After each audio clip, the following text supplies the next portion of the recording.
የመፈጸም አቅም በርዕይና በእውነታ መካከል በስትራቴጂና በውጤት መካከል በህልምና በአሻራ መካከል ያለ ነገር ነው። የመፈጸም አቅም ከፍተኛ የመፈጸም አቅም ያላቸው ሰዎች ርዕያቸውን እውነታ ያደርጋሉ። የሌላቸው ሰዎች ይሄን ያደርጉ። ከፍተኛ የመፈጸም አቅም ያላቸው ሰዎች ስትራቴጂያቸውን ወደ ውጤት ተጨባጭ ውጤት ይቀይራሉ። የሌላቸው ሰዎች የተገላቢጦሽ ይሆናል። ከፍተኛ የመፈጸም አቅም ያላቸው ሰዎች አመራሮች ህልማቸውን ወደ አሻራ ይቀይራሉ። ህልም አላሚዎች ብቻ ሳይሆን ተግብረው ሰርተው ያሳዩ ሰዎች ሆነው የሚቀጥለው ትውልድ የጨነገፈ ህልም ባለቤቶች አርጎ ሳይሆን የሚያስታውሳቸው ህልማቸውን ተግባራዊ አድርገው ለውጥ ያመጡ ሰዎች መሪዎች አርጎ አሻራቸውን ያከብራል። ትልልቅ ሐሳቦች በጣም አምቢሽስ የሆኑ ቅዶች በጣም ትልልቅ አቅም ያላቸው መሪዎች የሚወድቁት አስተሳሰባቸው ዝቅተኛ ስለሆነ ላክ ኦፍ ኢንተለጀንስ አይደለም፣ በሀብት ጥረት አይደለም፣ መፍጠር ባለመቻላቸው አይደለም፣ አዳዲስ ነገር ማስባል ባለመቻላቸው አይደለም። የሚወድቁት ዝቅተኛ የመፈጸም አቅም ስላላቸው ነው። ከፍተኛ የመፈጸም አቅም ያለው ስርዓት መገንባት ባለመቻላቸው ነው። ማበጀት ባለመቻላቸው ነው። ዓለም የሚያስታውሳቸው መሪዎች ዓለም እንዳሻራ የሚቀበላቸው ፍጻሜዎች ትልልቅ ነገር ለመፈጸም ብለው ትልልቅ ካምፓኒ ብለው ለመፈጸም ጫፍ የደረሱ ሰዎችን አይደለም፣ ፈጽመው ያሳዩ ሰዎችን ነው። ትልልቅ ነገር እየሰሩ ዓለምን የሚቀይር ነገር ለመቀየር ጫፍ የደረሱ ሰዎችን አይደለም፣ ኒርሊ የሚባል ነገር አይደለም፣ በተግባር የሰሩ ሰዎችን ነው። ዓለምን ለመቀየር የሞከሩ ሰዎችን አይደለም፣ የቀየሩትን ነው። ቃላቸውን የፈጸሙ ሰዎች ነው። ህልማቸውን የኖሩ ያስፈጸሙ ስትራቴጂያቸውን ተግባራዊ ያደረጉ ሰዎች ነው። ራዕያቸውን እውን ያደረጉ ሰዎችን መሪዎችን ነው። በዚህ ዘመን መሪዎች የሚሆኑ ሰዎች ያፈጻጸም አቅም ካላቸው ችግር ውስጥ ያፈጻጸም አቅማቸው ዝቅተኛ ከሆነ ችግር ውስጥ ይገባሉ። የፈለገ ስትራቴጂስት ቢሆኑ ያፈጻጸም አቅማቸው ዝቅተኛ ከሆነ መሪነታቸው ጥያቄ ውስጥ ይገባል።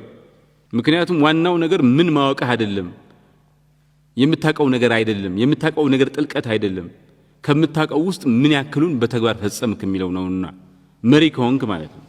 ዝቅተኛ አፈጻጸም ሲሆን ምንድነው የሚደርሰው ጉዳት? ዝቅተኛ አፈጻጸም ማለት አንድ መሪ ሊሰራው የሚችለው በጣም ውዱ በጣም ዋጋ የሚያስከፍል ጥፋት ነው። እስኪ ቁጥሮቹን እንይ። 70% የሚሆኑ የቢዝነስ ስትራቴጂዎች የሚወድቁት በዝቅተኛ አፈጻጸም ምክንያት እንጂ በመጥፎ ስትራቴጂ ሳይሆን በዝቅተኛ አፈጻጸም አቅም ምክንያት ነው። 90% የሚሆኑ መሪዎች ከስትራቴጂ ይልቅ የመፈጸም አቅም ጠቃሚ ነው ይበልጣል ብለው ያስባሉ። 10% የሚሆኑ ድርጅቶች ናቸው በስትራቴጂያቸው በስትራቴጂ ላይ የተቀመጠ ግብን የሚያሳኩት።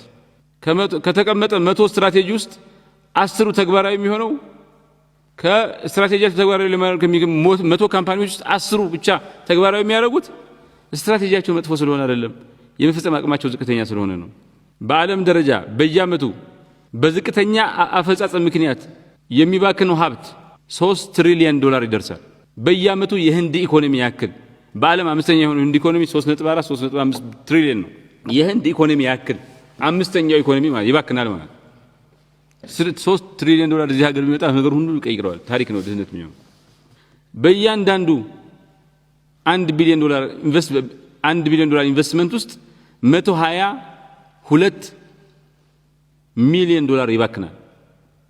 የአሜሪካን ብቻ ብናይ በዝቅተኛ አፈጻጸም ምክንያት የአሜሪካ የቢዝነስ ተቋማት በየዓመቱ $500 ቢሊዮን ይከስራሉ። ዘ ሎስት ፖቴንሻል ኢፌክት የሚባል አለ። እንግዲህ ኮዳክ ዲጂታል ካሜራ የሚባለውን ነገር የፈለሰፈ ካምፓኒ ነው፣ ግን ተግባራዊ ሳያደርግ ቀርቶ 99% የስቶክ ዋጋውን ያጣ ዲክላይን ያደረገ እና የከሰረ ካምፓኒ ሆኗል። ብሎክባስተር ኔትፍሊክስን በ$50 ሚሊዮን መግዛት ሲችል እምቢ ብሎ እሱ ሲከስር ዛሬ ኔትፍሊክስ 250 ቢሊዮን ፕላስ የሚያወጣ ካምፓኒ ሆኗል። ብሎክባስተር ግን ጠፍቷል። ኖኪያ የሞባይል ካምፓኒ ዶሚኔት ያደረገ አንደኛ የነበረ የፊንላንድ ካምፓኒ ነው። ስማርትፎን የሚባለው አብዮት አልቀበልም ብሎ በ10 ዓመት ውስጥ ብቻ የሸሩ ዋጋ ከ50% ወደ 3% ወርዶበት ብዙ ቢሊዮኖች ከስሯል። የምትሰራውን ብታቅ ዋጋ የለውም። የምትሰራውን ማወቅ ብቻ ዋጋው የለውም። የምታቀው መተግበር በጣም ፈንዳሜንታል ነው። ኮዳክ አያቅም አይደለም፣ ብሎክባስተር ስለማያቅ ስለነበር አይደለም፣ ኖኪያ ስለማያቅ ስለነበር አይደለም። ኮዳክ እኮ ጭራሽ በጀበዳውን ዲጂታል ካሜራ የፈለሰፈ እንትን ነው፣ ካምፓኒ ነው፣ ኢንቨንት ያደረገ ካምፓኒ ነው። እንዲጠፋ ያደረገው ያወቀውን የደረሰበትን እጅጋ የገባውን ቴክኖሎጂ ተግባራዊ ባለማድረጉ ነው፣ ወደ ገበያ ማስተዋወቁ ነው። the lost potential effect የባከነ አቅም የሚባለው እንደዚህ አይነት ነገር ሲያጋጥም ነው። የመፈጸም አቅም ትራንስፎርማቲቭ አቅም እንትን ኃይል ላይ እናወራ።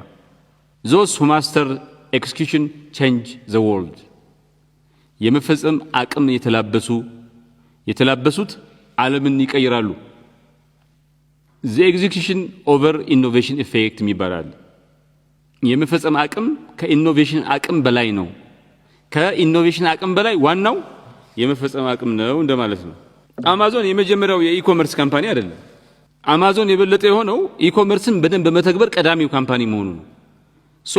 ሐሳቡን ለመጀመሪያ ጊዜ ያመጣ ካምፓኒ አይደለም። የሐሳቡን ለመጀመሪያ ጊዜ የጀመረ ካምፓኒ አይደለም። ሐሳቡን ምርጥ አድርጎ በመተግበሩ የመጀመሪያው ካምፓኒ ነው። አፕል ለመጀመሪያ ጊዜ ስልክ የሚባለውን ነገር የፈለሰፈ ካምፓኒ አይደለም። ስልክ ከሚባለው ውስጥ ቤስት ቨርዥን የተሻለን አማራጭ ያመጣ ካምፓኒ ነው። ይሄም የመፈጸም አቅም እንትን ነው። ቴስላ የኤሌክትሪክ መኪናን ለመጀመሪያ ጊዜ አይደለም። ቴስላ የሚባለው ካምፓኒ ለመጀመሪያ ጊዜ አልፈለሰፈም። ሌሎቹ ሲያቅማሙ ወደ ኋላ ሲሉ ኤሌክትሪክ መኪና ይቻላል ብሎ ተግባራዊ ያደረገ ካምፓኒ መሆኑ ነው። ኤግዚኪዩቲቭ ፓወሩ ነው። ስፔስ ኤክስ ሮኬትን ለመጀመሪያ ጊዜ የፈለሰፈ ካምፓኒ አይደለም። የተሻለ ሮኬት አምርቶ ተግባራዊ በመጠቀሙ ነው 90% ኮስቱን ካት ያደረገው። ይሄ መፈጸም አቅም ነው።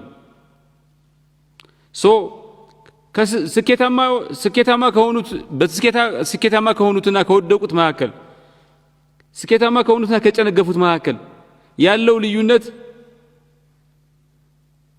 የሐሳብ ብልጫ፣ የሐሳብ ጥራት ልዩነት አይደለም። ዋናው የዲሲፕሊን የተሞላ በዲሲፕሊን የታጀበ የመፈጸም አቅም ልዩነት ነው፣ ክፍተት ነው። ይሄን ልዩነት ያመጣው ማለት ነው። the 1% execution rule የሚባላል። በየቀኑ 1% የመፈጸም አቅምን ያሻሻልክ ከሄድክ የጨመርክ ከሄድክ በአንድ ዓመት ውስጥ በ37 እጥፍ የተሻለ ደረጃ ላይ ትደርሳለህ ይላል አቶሚክ ሃቢትስ የሚለው መጽሐፍ። ትንሽ እየሰራህ ከመጣ ውጤቱ ብዙ ነው ማለት ኮምፓውንድ እንትን ያልነው ማለት ስሞል ሃቢትስ ቢግ ሪዛልትስ ያልነው ማለት። በሌላ በኩል ደግሞ መጥፎ ዝቅተኛ የሆነ አፈጻጸም ችግር ኮምፓውንድ ያደርጋል፣ ይደመራል። ትንንሽ ውድቀቶች፣ ትንንሽ እንትኖች፣ ትንንሽ መዘግየቶች፣ ትንንሽ ስህተቶች በጊዜው እንትን ሲሉ ተከማችተው ትልልቁ ነገር ይጥላሉ። በቢሊየን የሚያወጣ ኪሳራ ያደርሳሉ። ትንንሽ አፈጻጸም መሻሻሎች ከፍተኛ ውጤት ያመጣሉ። ትንንሽ አፈጻጸም ውድቀቶች፣ ትንንሽ ስህተቶች፣ ትንንሽ መዘግየቶች ደግሞ በድምር ከፍተኛ ውድቀት ያመጣሉ። የመፈጸም አቅም ስቶሪ ስናወራ በጣም ትልቁ ነገር አፕል ነው። አፕል እንግዲህ በ1985 ተመስርቶ ከዛ በ1985 ላይ ተባሮ 12 ዓመት ቆይቶ ነው ስቲቭ ጆብስ የመጣው። ወደ አፕል ሲመጣ 90 ቀን ለመክሰር 90 ቀን ብቻ ቀርቶት ነበር። 90 ቀን የቀረው የስቲቭ ጆብስ ኦብሴሽን ዊዝ እንትን ይሄ ወደ ስካር የተጠጋ ወደ ሱስ የተጠጋ የመፈጸም ፍላጎት 90 ቀን አንድ አርብ የቀረው ለመክሰር አንድ አርብ የቀረው ካምፓኒነት አውጥቶ the most valued company እንዲሆን አድርጎታል። ኤሎን ማስክ በፍጥነትና በአጣዳፊነት የመተግበር ፍላጎቱ ሁልጊዜ በየጊዜው የተለያየ አዳዲስ ፕሮዳክቶች እያወጣ በቀጣይነት እንዲያድግ ምክንያት ሆኗል። የጁሊየስ ሲዛር የሮማን ኢምፐረር ነው።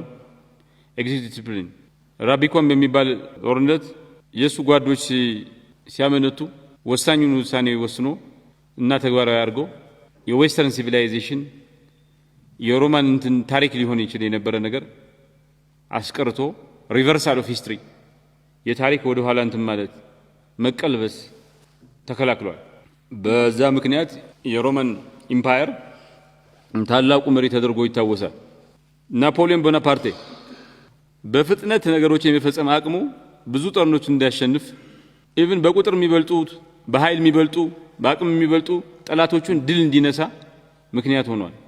የአፖሎ 11 ሚሽን ውድቀት እንዳማራጭ አልቀበልም ብሎ በማቋረጥ ጥረት እናንተን መጨረሻ ላይ የሰው ልጅ ጨረቃ ላይ አይደርስም አያርፍ የሚባለውን ኦልድ ሐሳብ እንደ ቅቡልነት ሐሳብ ኦልድ አዳጅ አድርጎታል።